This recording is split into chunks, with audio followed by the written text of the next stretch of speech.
అనేక మంది జీవితంలో ఇక్కడ ఉన్న ఏ ఒక్కరిని అపవాది విడిచిపెట్టడో, అందరి జీవితంలో అపవాది ఎలాగా దాడి చేస్తానికి అవకాశం ఉంటుంది. అసలు అపవాది ఒక వ్యక్తి జీవితంలో ఎలా దూరతాడు? బైబిల్లో చూసినప్పుడు, లేఖనాల నుండి చూసినప్పుడు 3 విధానాల్లో చూడొచ్చు. ఒకటి, నిబంధన రీతిగా.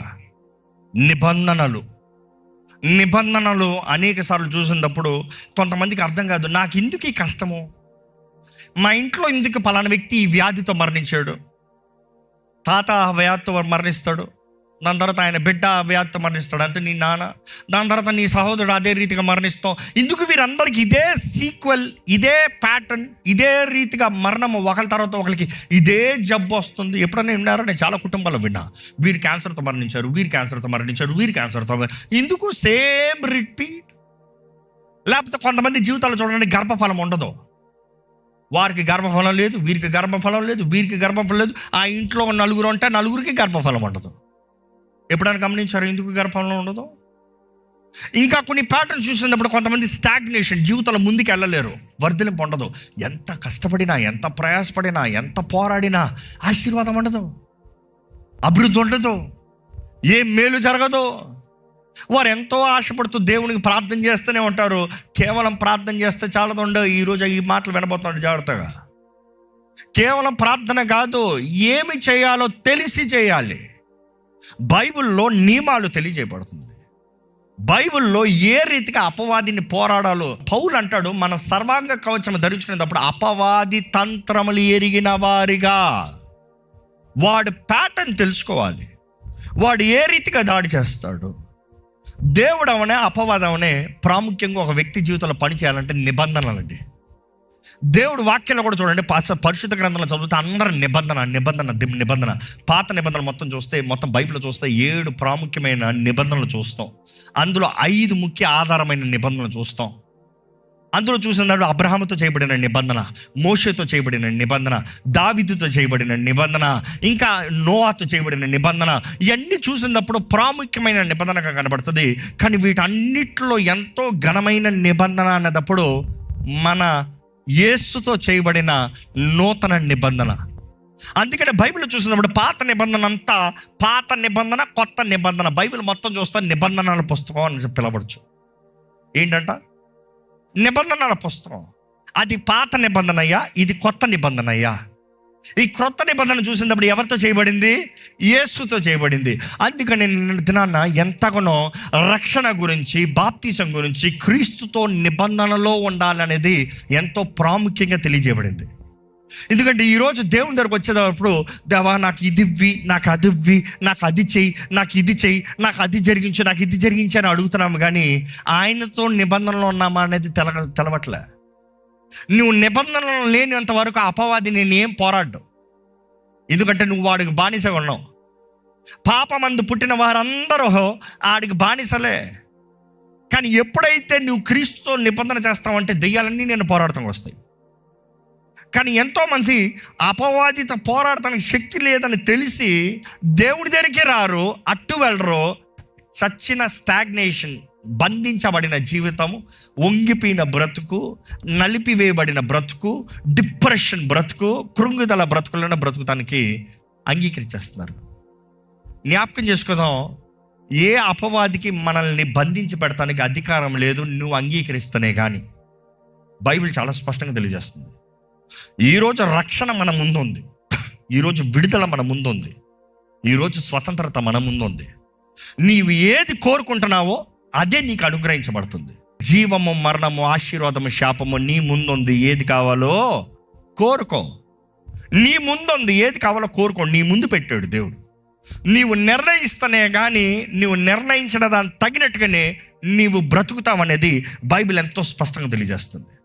దేవుని వాక్యం చూసినప్పుడు అంటే మొదటిగా అపవాది నిబంధనల ద్వారంగా ఒక కుటుంబంలో లేకపోతే ఒక తరంలోకి అడుగు పెడతానుకుంటుంది.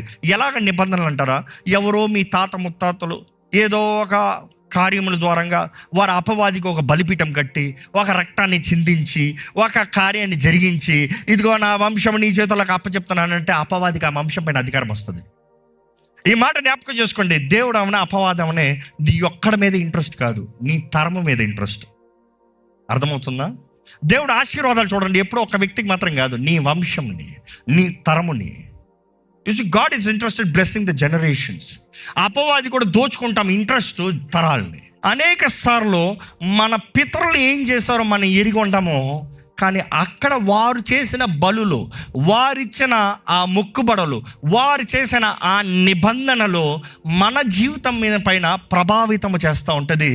మనకి ఏం జరుగుతుంది నా బ్రతుకులో, ఏమవుతుంది నా జీవితంలో, ఇందుకు నాకు ఈ ఆటంకాలు, ఇందుకు నాకే ఈ కష్టము, ఇందుకు నేను దేవుడికి ప్రార్థన చేస్తున్నాను నాకేం జయం రావట్లేదే, నేను దేవుడికి నమ్మకంగా ఉంటున్నాను నాకేం జరగట్లేదే, నేను దేవుడి ఆలయానికి నమ్మకంగా వెళ్తున్నాను, నా కానుకలు నమ్మకంగా సమర్పిస్తున్నాను, ఇందుకు నా జీవితంలో ఏ ఆశీర్వాదం లేదు. అక్కడ నిబంధనకి అధికారం ఉంది కాబట్టి. చూసే నిబంధన అన్నప్పుడు ఎప్పుడైనా సరే అది ఒక అగ్రిమెంట్ కూడింది.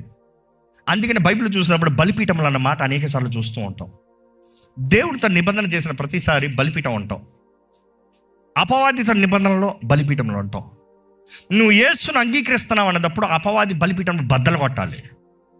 గిద్యోను దగ్గర చూసినప్పుడు దేవుడు వస్తున్నాడు, దేవుడు మాట్లాడుతున్నాడు, దేవుడు పిలుచుకుంటున్నాడు, పరాక్రమ బలాఢ్యుడా అని చెప్తున్నాడు, పోరాడు నేను నీ తోడు ఉంటానంటున్నాడు. నెక్స్ట్ గిద్యోను చేసింది ఏంటి తెలుసా? తన తండ్రి కట్టించిన బలిపీఠంని బద్దలు కొట్టాడు. అస్తరోతు స్తంభాన్ని, బలిపీఠాన్ని బద్దలు కొట్టాడు. మనుషులకు భయపడి రాత్రి బలకొట్టాడంట. పొద్దుట వచ్చి అందరూ ఎవడు రాయుడు బలిపీఠాన్ని పగలగొట్టినాడో వీడిని చంపేయాలి అన్నారు. కానీ గిద్యోను వచ్చి నేనే అన్నాడు. ఆయనను ఎవరు ఏం చేయలేకపోయారు. కారణం ఏంటి తెలుసా? ఇది మా నాన్న కట్టింది, దీన్ని పగలగొట్టే అధికారము నాకుంది. ఓ మాట జ్ఞాపకం చేసుకోండి, మీ పితరులు చేసిన కార్యాలను లేకపోతే కట్టిన బలిపీఠాలను బద్దలు కొడతానికి ఆత్మరంగంలో కూడా నీకు మాత్రమే అధికారం ఉంది, వేరే ఎవరికి కాదు.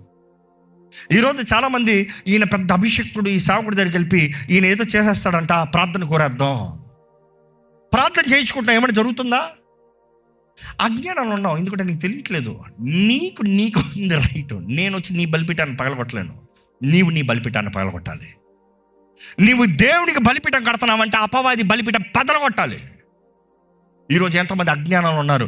అందుకనే ఆ సీక్వెల్ ఆఫ్ ప్యాటర్న్స్, ఆ రిపీటెడ్ లేకపోతే అదే పద్ధతి ప్రకారం ఆ కుటుంబాల్లో ఆ నష్టము, ఆ కష్టము, అనారోగ్యము, ఆ వ్యాధి, ఆ మరణము, ఆ ఎదుగుదల లేని జీవితము, ఫలము లేని జీవితము, అభివృద్ధి లేని జీవితములు అలాగనే వెళ్తూ ఉన్నాయి. మనుషుడు స్వార్థపరుడు. అంగీకరిస్తారా? ఈరోజు మనుషుడు ఎలా ఉన్నాడు చూడండి. నేను బ్రతుకుతే చాలు, నా భార్య బిడ్డలను అందరినీ నీ చేతులు అప్పచెప్పేస్తాను రెడీ. ఈరోజు మాత్రం కాదు, ఆది నుండి మనుషుడు అలాగనే ఉన్నాడు. కాబట్టి ఒక మనిషి ఒక స్వార్థం కొరకు తన నిబంధనలో దిగినప్పుడు మీరు చూడండి, వెళ్ళి ఒక దుష్టుడి దగ్గరికి వెళ్తారని మీకు తెలుస్తుంది. గతంలో ఉన్న వారందరూ మీకు తెలుసు. ఒక చేతబడి దగ్గరికి వెళ్ళినప్పుడు వారు ఏమడుగుతారు? రక్తం అడుగుతారు. ఎందుకు? ఏ నిబంధన స్థిరపరచబడాలంటే రక్తం కావాలి. యేసు ప్రభు కూడా దేనితో మనకు నిబంధన చేశాడు? ఆయన సొంత రక్తంతో నిబంధన చేశాడు. ఆ రోజు ఎడ్ల రక్తంలో, గొర్రెల రక్తంలో, బలార రక్తంలో, కానీ నువ్వు యేసు రక్తంతో నిబంధన చేయబడితే, ఈ బైబిల్లో గమనించాలి, అన్ని నామముల కన్నా పైనామము యేసే నామం హెచ్చించబడింది. వాయుమండల కన్నా, లోకనాథుల కన్నా, అధికారుల కన్నా, చీకటి ప్రభావం అంతటి కన్నా యేసు నామము హెచ్చించబడింది. ఆయన నామములు అందరూ లొంగాల్సిందే. కానీ ఒక మాట జ్ఞాపకం చేసుకోదాం, మనం యేసు నామాన్ని ధరిస్తే మాత్రం చాలదు, నువ్వు పగలగొట్టాల్సింది పగలగొట్టాలి. జాగ్రత్త. గిద్యోను దేవుడు నీ తోడు ఉంటాను, అందుకని నువ్వు అలా వెళ్ళిపోతాను లేదు. అపవాది బలిపీఠాలు బద్దలు కొట్టాల్సిన అవసరం ఉంది. ఈరోజు ఎంతో మందిలో అపవాది ఆ ప్యాటర్న్స్, వాడు స్థాని బలాన్ని కలిగి ఉన్నాడు. కారణం ఏంటంటే నిబంధనలు బట్టి. ఈరోజు మీరు దేవుని సన్నిధిలో పరీక్షించుకోవాలి, అపవాదికి ఏమన్నా మీ జీవితంలో చోటు ఉందా? మీ జీవితంలో మీ కుటుంబాల మధ్య ఈ కలుగుతున్న ఈ కార్యాలు ఏంటి? ఇది అపవాది కార్యాలా? దీన్ని బట్టి ఏమైనా ఉందా? ఒకసారి పరీక్షించుకుని దేవుని జీవితంలో సమర్పించుకోవాల్సిన అవసరం ఉంది. రెండో విధానం, ఏ రీతిగా అపవాది ఒక వ్యక్తి జీవితంలో, కుటుంబ జీవితంలో దూరతాడు అన్నప్పుడు అవిధేయత. ఒక మనిషి దేవుని మాటను వినకపోతే, దేవునికి విరోధంగా తిరిగితే వాడు ఏమవుతున్నాడు? అవిధేయుడు అవుతున్నాడు. అవిధేయులకు అందరికీ తండ్రి ఎవరు? లూసిఫర్. దేవుడికి అవిధేయుడిగా తిరిగాడు, దేవునికి విరోధిగా తిరిగాడు. వాడితో పాటు పడిన దోతలు చూస్తే అందరూ అవిధేయులు అయ్యారు దేవునికి. ఈరోజు మనుషులందరూ ఎవరైతే దేవునికి విరోధంగా తిరుగుతున్నారో వారందరికీ రాజు ఎవరంటే లూసిఫర్. నువ్వు ఎప్పుడైతే దేవునికి అవిధేయుడు అవుతావో అపవాది నిన్ను వెంటనే పట్టుకుంటావు. బైబిల్లో బెస్ట్ ఎగ్జాంపుల్ చూసినప్పుడు సౌల్ అంటే ఇశ్రాయేలుకి మొదటి రాజు. దేవుడు రాజుగా ఉండడానికి నిర్ణయించాడు. దేవుడు అభిషేకించమని సమూయేలుతో చెప్పాడు. రాత్రంతా సమూయేలు మాట్లాడి సౌల్ని ఇశ్రాయేలుకి మొదటి రాజుగా, గొప్ప రాజుగా అభిషేకించాడు. కానీ అంత గొప్ప వ్యక్తి నాశనం అవటానికి కారణం ఏంటి అని చూస్తే అవిధేయత. ఎప్పుడైతే తను దేవునికి అవిధేయుడయ్యాడో, ఇప్పుడు మొత్తం చెప్పాల్సిన అవసరం లేదు, మీ ఇంటికి వెళ్ళి చదివి చూడండి. ఆయన ఎప్పుడైతే దేవునికి అవిధేయుడయ్యాడో నెక్స్ట్ ఏం జరిగింది తెలుసా? దురాత్మతో పట్టి పీడించబడ్డాడు. డిప్రెషన్, యాంగ్జైటీ, ఫియర్, చచ్చిపోయి సూసైడల్ స్పిరిట్. చివరికి ఎట్లా చచ్చాడు? తన కత్తి మీద తను పడి చచ్చాడంట, పొడుచుకుని చచ్చాడు. ఆ ఆత్మ చూసినప్పుడు అవిధేయత ద్వారముగా కలుగుతుంది. అవిధేయత అనేది ఒక ఆత్మ అండి. ఈరోజు నీ జీవితంలో కానీ దేవునికి విరోధంగా నువ్వు బ్రతుకుతున్నావంటే అవిధేయత అనే ఆత్మ నిన్ను ఏళ్తుందనమాట. జాగ్రత్త.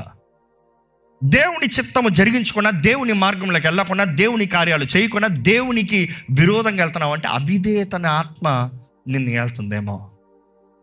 అవిధేయతన ఆత్మ నుండి విడుదల కలగాలంటే నీ తప్పుని సరిదిద్దుకుని దేవుని దగ్గర ఒప్పుకుని పశ్చాత్తాపడి యూ హ్యావ్ టు రెనౌన్స్. ప్రభువా, ఇంకా నేను చేసిన తప్పుని క్షమించు, ఆ ఆత్మకి నాలో చోటు లేదు, దేవుని వాక్యం తెలియజేస్తుంది. దేవునికి సమర్పించుకుని అపవాదిని ఎదిరించండి, అప్పుడు వాడు మీ యొద్ద నుండి పారిపోవును. యాకోబు 4. బైబిల్లో చూసినప్పుడు గమనిస్తామండి. దేవుని వాక్యలో చూసినప్పుడు ద్వితీయోపదేశ కాండము 28. ద్వితీయోపదేశ కాండంలో చూసినప్పుడు దేవుడు ఆయన నియమాల్ని ఎన్నో తెలియజేస్తూ ఉంటాడు. ఏది చేయాలి, ఏది చేయకూడదు, ఎలా బ్రతకాలి, ఎలా బ్రతకూడదు, ఏది దేవుడు అంగీకరించేది, ఏది దేవుడు అంగీకరించనది. ఇక్కడ చూసినప్పుడు 28వ అధ్యాయము 1-2 వచనాలు మొదటి చదువుదామండి. నీవు నీ దేవుడైన యెహోవా మాట శ్రద్ధగా విని నేడు నేను నీకు ఆజ్ఞాపించుచున్న ఆయన ఆజ్ఞలన్నిటినీ అనుసరించి నడుచుకొనిన ఎడల నీ దేవుడైన యెహోవా భూమి మీదున్న సమస్త జనముల కంటే నిన్ను హెచ్చించును, నిన్ను హెచ్చిస్తాడు. నీ దేవుడైన యెహోవా మాటను వినిన ఎడల ఈ దీవెనలన్నీ నీ మీదికి వచ్చి, ఈ దీవెనలన్నీ నీ మీదకి వస్తుంది. చూసి అక్కడ ఇంకా మీరు చదువుకుంటూ వెళ్తే, నువ్వు మాట వింటే ఈ దీవెనలన్నీ పెద్ద లిస్ట్ ఉంటుంది, నువ్వు మాట వినకపోతే ఈ శాపములన్నీ పెద్ద లిస్ట్ ఉంటుంది. చదివి చూడండి, మీరు ఇంటికి వెళ్ళిన తర్వాత శ్రద్ధగా చదివి చూడండి. ఈ మాట విన్నావా ఈ దీవెనలో, ఈ మాటలు వినలేదా ఈ శాపములో. ఈరోజు ఎంతోమంది జీవితంలో వారు అనుభవించే శాపాన్ని చూసినప్పుడు ఇందువల్లనే ఆ వాక్యం చదువుతుంది తెలిసిపోతుంది. ఆ వాక్యం చదవరుగా, ఆ వాక్యం చదువుతుంది తెలుస్తుంది. ఓహో, దీన్ని బట్టి అపవాది ఏళ్తున్నాడా, దీన్ని బట్టి శాపము, నష్టము, కరువు నన్ను ఏళ్తుందా. బైబిల్లో చూసినప్పుడు అండి, ఎక్కడ ద్వితీయోపదేశ కాండంలోనే 28లోనే 16 చదవండి. నేడు నేను ఆజ్ఞాపించిన ఆయన సమస్త ఆజ్ఞలను కట్టడలను నీవు అనుసరించి నడుచుకొనవలనని నీ దేవుడైన యెహోవా సెలవిచ్చిన మాట వినని ఎడల వినకపోతే చూడండి అక్కడ పెడుతున్నాడు, ఈ శాపములన్నీ నీకు సంభవించును. నువ్వు నాకు విరోధంగా తిరిగావా, ఈ శాపాలన్నీ నీకు సంభవిస్తాయి. అక్కడ పెద్ద లిస్ట్ ఉంటాయి, ఆడ పెద్ద లిస్ట్ ఉంటాయి.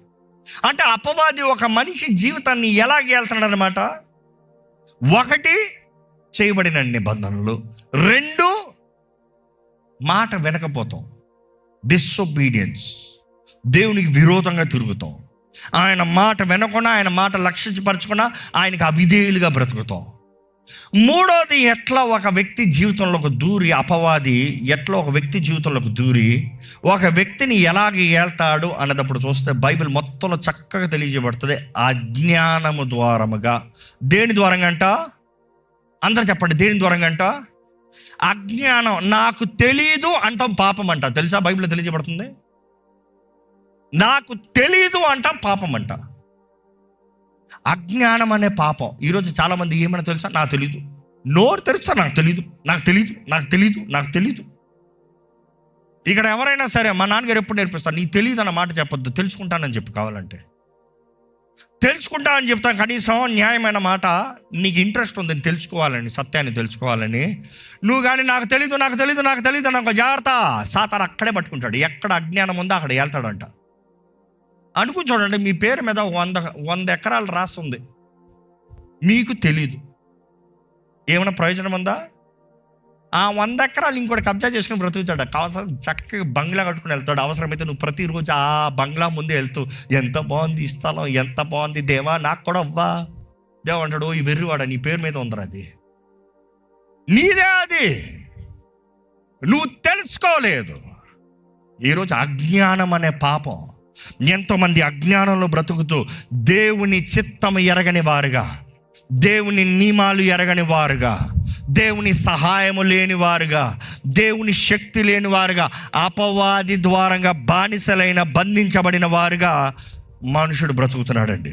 కీర్తనలు 82:5-7 వరకు. జనులకు తెలివి లేదు, జనులకు ఏం లేదో తెలివి లేదు, వారు గ్రహింపరు, వారు అంధకారములో ఇటు అటు తిరుగులాడుదురు, దేశమునకున్న ఆధారములన్నీ కదులుచూ ఉన్నవి.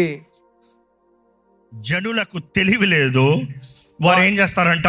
వారు గ్రహింపరు, వారు అంధకారములో, వారు ఎందులో నడుస్తున్నారు? అంధకారంలో నడుస్తారు. వారు బ్రతికేది, నడిచే విధానం కూడా వారు ఎరిగిలేరు. చీకట్లో నడుస్తూ ఉన్నారు, చీకట్లో బ్రతుకుతూ ఉన్నారు.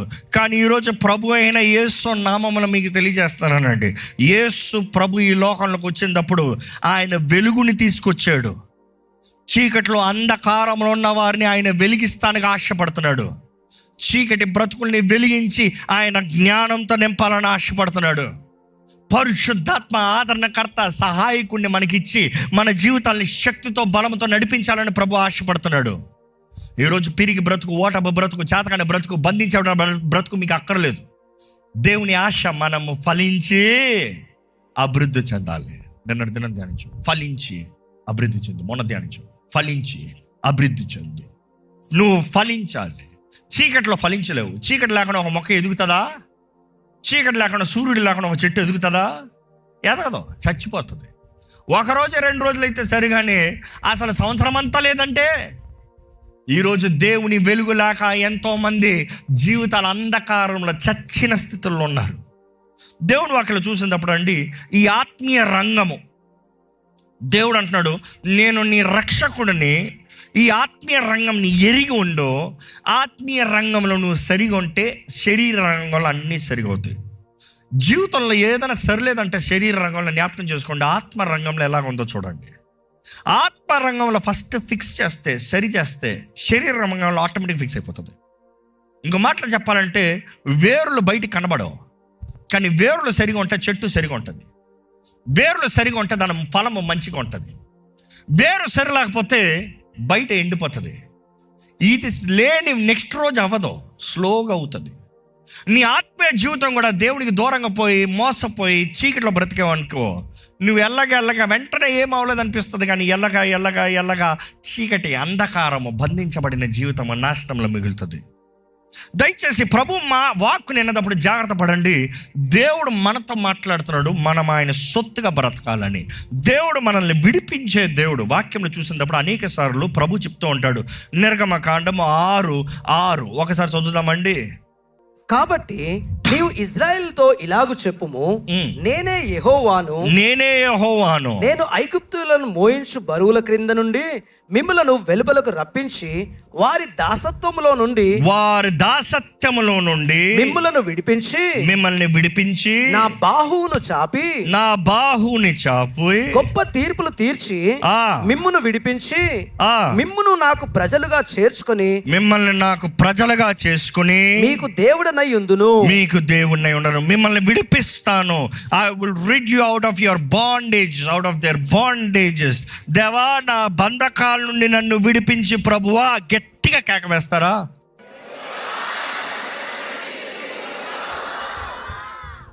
ఈరోజు నా జీవితంలో కలుగుతున్న నష్టమవునే, కష్టమవునే, ఆపదవునే, ఇవన్నీ ఎందుకో ఇప్పుడు గ్రహించుకున్నాను. మేబీ నా పితరులు చేసిన కార్యంలేమో, వారు కట్టిన బలిపీఠాలేమో, వారి అవిధేయత ఏమో, లేకపోతే నా అవిధేయత, నేను దేవుని మాట వినలేదు, లేకపోతే నా అజ్ఞానం, నాకు ఏం జరుగుతుందో ఏం తెలుసుకోకుండా ఏమో అంటే బ్రతికిస్తాను.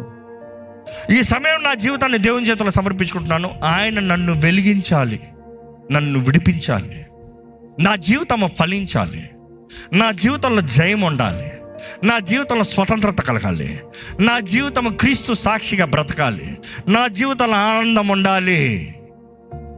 ఇక్కడ నమ్మి అడిగేవారు ఉంటే దయచేసి ప్రార్థన చేద్దామండి. మీరున్న స్థితిలో అలాగే తలలు ఉంచి దేవుడు మీతో మాట్లాడుతున్నాడంటే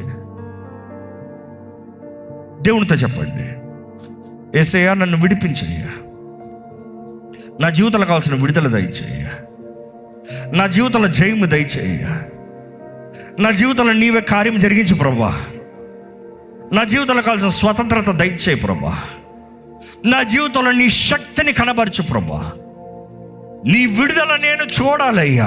ఈరోజు నీ వాక్యం ఇక్కడ ప్రకటించబడిన రీతిగా ఈ ప్రాంతంలో ఇక్కడ విడుదల ఉంది. నేను నమ్ముతున్నానయ్యా, నాకు విడుదల దయచేయి. నా పితరుల దోషముల కీడు, నష్ట, శాపం, తెగుల్ని కొట్టివే ప్రభా. అడగండి, దేవుణ్ణి అడగండి. నా పితరుల పాపాలని కొట్టివే ప్రభా. వారు ఏ రీతిగా బలిపీఠాలు కట్టారో, ఏ రీతిగా వారు నిబంధనలు చేశారో నాకు తెలియదు, కానీ దేవా నేనైతే నీ చేతుల్లో సమర్పించుకుంటున్నాను. యేసయ్య నీవే నా రాజు, యేసయ్య నీవే నా దేవుడివి, యేసయ్య నీవే నా రక్షకుడివి, యేసయ్య నాకు నువ్వు కావాలి. యేసయ్య చెప్పండి, మనస్ఫూర్తిగా చెప్పండి, యేసు నాకు నువ్వు కావాలి. నా జీవితంలో విడుదల ఉండాలి. నేను మాత్రం నీ కొరకు జీవిస్తానని నిర్ణయించుకున్నాను. నా నుండి నా వంశం మారాలి, నా తరం మారాలి, నా బిడ్డల జీవితంలో దీవించబడి ఉండాలి, నా వంశము దీవించబడి ఉండాలి. నాలో నీ కార్యము జరగాలి ప్రభువా, నాలో నీ చిత్తము జరగాలి ప్రభువా, నాలో నీ ఆత్మ కార్యములు జరగాలి ప్రభువా. దేవా నీవే నన్ను నడిపించయ్యా, దేవా నీవే నన్ను లేవనెత్తు ప్రభా, దేవా నీవే నన్ను బలపరచు ప్రభా, నీ సహాయం నాకు అందించు ప్రభా. నీ మేలు నా జీవితంలో జరిగించవా, నా బంధకాల్ని తెంపివేవా, ప్రతి అప్రెషన్ నుండి, ప్రతి ఒత్తిడి నుండి నన్ను విడిపించవా. ఇదిగో అయ్యా నీ రక్తముతో నన్ను కడిగయ్యా. అడగండి, యేసయ్యా నీ రక్తముతో నన్ను కడుగు. నా తల నడినెత్తు నుండి నా అరిపాదం వరకు నీ రక్తంతో నన్ను కడుగు. నా తల నడినెత్తు నుండి నా అరిపాదం వరకు నీ రక్తంతో కడుగు. నీ ఆత్మతో నన్ను నింపు, నీ మహిమతో నన్ను నింపు, నీ శక్తితో నన్ను నింపు, నీ తైలాభిషేకం నా పైన అనుగ్రహించు ప్రభా. పరిశుద్ధాత్మ అభిషేకం ద్వారా ప్రతి బంధకాన్ని తెప్పివేయి ప్రభువా. అడగండి, తెప్పివేయి ప్రభువా. ఏ అపవాది బంధకాలను మన పైన ఉండడానికి వీల్లేదు, ఏ అపవాది బంధకాలను ఏల్తానికి వీల్లేదు, ఏ అపవాది బంధకాలను ఏల్తానికి వీల్లేదు. నాకు స్వతంత్రత, నాకు విడుదల, నాకు జయము యేసునామములో, నాకు జయము యేసునామములో, నాకు విడుదల యేసునామములో. ఏ దుష్టుడికి నా మనసుని ఏల్తానికి వీల్లేదు. చెప్పండి, మనస్ఫూర్తిగా చెప్పండి, ఏ దుష్టుడు నా మనసుని వెళ్తానికి వీల్లేదు. ఏ అపవాది, ఏ సాతాను నా మనసు వెళ్తానికి వీల్లేదు, ఏ సాతాను నన్ను వెళ్తానికి వీల్లేదు. నేను యేసయ్య సొత్తుని. చెప్పండి, ధైర్యంగా చెప్పండి, నేను యేసు ప్రభు సొత్తుని. నా ఆత్మ, శరీరం, మనసు యేసు చేతులకు అప్పచెప్తున్నాను. చెప్పండి, ధైర్యంగా చెప్పండి, స్వరమెత్తి చెప్పండి, నా ఆత్మ, శరీరం, మనస్సు యేసు చేతులకు అప్పచెప్తున్నాను. ధైర్యంగా ప్రకటించండి, నా ఆత్మ, శరీరం, మనస్సు యేసు చేతులకు అప్పచెప్తున్నాను. దేవా నీ దగ్గరకు వచ్చే ఎవరిని నేను త్రోసివేసే దేవుడు కాదు కదా ప్రభా. ఇదిగోనే లేవనెత్తయ్యా, ఇదిగోనే లేవనెత్తయ్యా. ఇదిగో ప్రభా విడిపించు ప్రభా, ఇదిగో ప్రభా సహాయం చేయి ప్రభా, ఇదిగో ప్రభా బలపరచు ప్రభా. నీవే కార్యము జరిగించు ప్రభా, నీవే కార్యము జరిగించయ్యా, నీవే విడుదల కార్యాన్ని జరిగించు ప్రభా. చెప్పండి, యేసయ్యా నీవు దేవుని కుమారుడు అని నమ్ముచున్నానయ్యా, నీవు మాత్రమే తండ్రిని చేరటానికి మార్గమని నమ్ముచున్నాను ప్రభా. నా పాపముల నిమిత్తమై నీవు శిలువ పైన మరణించావని నమ్ముచున్నాను ప్రభా. నీవు మరలా పునరుద్ధానుడు అయి తిరిగి లేచావని నమ్ముచున్నాను ప్రభా. నీ రక్తములో నాకు జయముందని నమ్ముచున్నాను ప్రభా. గొర్రెపిల్ల రక్తము ద్వారంగా, నా నోటి సాక్ష్యము ద్వారముగా నాకు సర్వాధికారం, అపవాది విరోధంగా నిలబడటానికి అధికారం అనుగ్రహించబడిందని నమ్ముచున్నాను ప్రభువా. ఇప్పుడే నీ రక్తము నా పైన కుమ్మరించమని వేడుకుంటున్నాను, నా జీవితం పైన కుమ్మరించమని వేడుకుంటున్నాను, నా కుటుంబం పైన కుమ్మరించమని వేడుకుంటున్నాను. నా ఆత్మ, శరీరము, మనసుని నీ రక్తముతో అయా కప్పమని వేడుకుంటున్నాను. నా గాయాన్ని మానుపు, నా మనసులో ఉన్న గాయాన్ని మానుపు, నా హృదయంలో ఉన్న ప్రతి గాయాన్ని మానుపు. నన్ను స్వస్థపరచు ప్రభా, నా హృదయాన్ని బాగు చేయి ప్రభా.